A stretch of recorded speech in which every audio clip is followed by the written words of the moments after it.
अस्सलाम वालेकुम। जी, आज का मेरा टॉपिक है कि हम किसी भी काम को करने के लिए मनसूबा बंदी क्यों करते हैं और कैसे करते हैं और उस पे अमल करना क्यों ज़रूरी है। फर्स्ट ऑफ ऑल मैं आपको बताऊं कि हम ज़िंदगी में जो भी काम करते हैं मनसूबा बंदी करके ही करते हैं, और जो लोग मनसूबा बंदी करके या प्लानिंग करके काम नहीं करते उनका काम अक्सर अधूरा ही रह जाता है। तो आपने ज़िंदगी में आप एक असूल बना लें कि आपने ज़िंदगी में जो भी काम करना है मनसूबा बंदी करके करना है, प्लानिंग करके करना है। जब आप किसी काम को करने से पहले प्लानिंग करते हैं तो आप उस काम को बहुत आसानी से और बहुत पुरजोश तरीके से करते हैं। मैं आपको एक एग्जांपल के ज़रिए समझाता हूँ कि आप मनसूबा बंदी क्यों और कैसे करते हैं। तो मैं आपको मिसाल देता हूँ इसकी कि जब आप कोई मकान बनाते हैं आप सबसे पहले उसके लिए चीज़ें इकट्ठी करते हैं। आप पहले प्लानिंग पहले अपने माइंड में करते हैं कि मैंने ये जो चीज़ें लेकर आनी है, सीमेंट लेके आनी है, ईंटें लेके आनी है, उसके बाद रेत वगैरह हो गई, ये सारी चीज़ें मैंने लेके आनी है।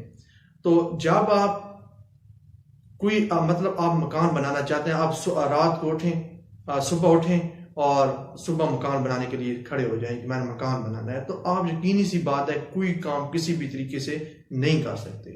तो आपको पहले प्लानिंग की जरूरत होती है। इसी तरह जब आप चीज़ें इकट्ठी आप सोचते हैं कि मैंने ये चीज़ें लेकर आनी है, आप लेकर आते हैं, फिर आप मिस्त्री वगैरह लेके आते हैं, फिर अपना काम स्टार्ट करते हैं और आपका काम कंप्लीट भी तभी होता है। तो इसी तरह हमारी ज़िंदगी की एग्जाम्पल और हमारी जो हम रोज़मर्रा जो हम कोई भी काम करते हैं तो वो प्लानिंग से करें तो हमारा एक जो काम है वो पाए तकमील को तभी पहुंचता है।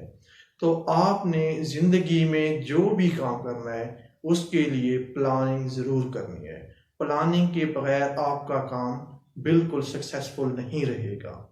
तो जब आप किसी चीज़ की प्लानिंग करते हैं तो अगर आपके वहाँ पे जब आप उस काम पे अमल करेंगे, अगर आपके वहाँ पे 10 मिनट लग रहे हैं तो जब आपकी प्लानिंग होगी तो वहाँ आपके 2 मिनट लगेंगे।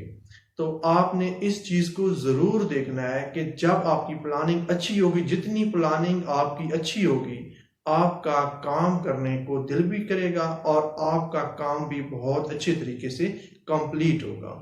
ये कुछ था मेरा कि आप मनसूबा बंदी कैसे करें। तो अब मैं बताऊंगा कि आपने जब मनसूबा बंदी कर लिया है तो आपने काम को कैसे करना है। जब आप मनसूबा बंदी कंप्लीट कर लेते हैं तो फिर उसके बाद आपका सिर्फ एक ही काम रह जाता है कि आपने उस काम के ऊपर अमल करना है। जितनी जल्दी हो सके आप उस पे एक्ट करना, अमल करना शुरू कर दें। जब आप किसी काम को लेट करते जाते हैं उसके लिए आपके शकूक व शबहात, आपकी नाकामी का खौफ, ये चीज़ें आपके लिए ज़्यादा पैदा आ जाती हैं आपके माइंड में। इसीलिए आप जब भी कोई मनसूबा बंदी किसी काम की करते हैं तो उस काम पे एक्ट करना, अमल करना जल्दी स्टार्ट करें, क्योंकि ताकि आपके आपके माइंड में उसके लिए कोई नेगेटिव पॉइंट या कोई इस तरह के शकूक व शबहात ना आए। तो ये चीज़ आपने ज़रूर देखनी है। उसके बाद आपने उस काम के अंदर जो मुश्किलात आ रही हैं उनका भी सामना करना सीखना है, और उसके लिए आपने आपको अपने आपने पहले से तैयार रहना है उसके लिए कि मैंने इसके लिए मेरी मुश्किलात, इस काम के अंदर मेरी ये मुश्किलात आएंगी, आप उनके लिए पहले से रेडी हो। उसके बाद जी कि आपने अपनी जो मनसूबा बंदी की है उसके लिए आपको जितनी मेहनत दरकार है आप उसके लिए मेहनत करें। कोई काम या उसमें आपने मतलब काम जो करना है उसमें कोई कोताही, कोई कमी पेशी ना रखें। जब तक आप उस पे मुकम्मल साबित कदम और मेहनत करते रहेंगे इंशाल्लाह वो काम आपका बहुत अच्छे तरीके से चलता रहेगा और इंशाल्लाह बहुत जल्द पाया तकमील तक ही पहुंच जाएगा।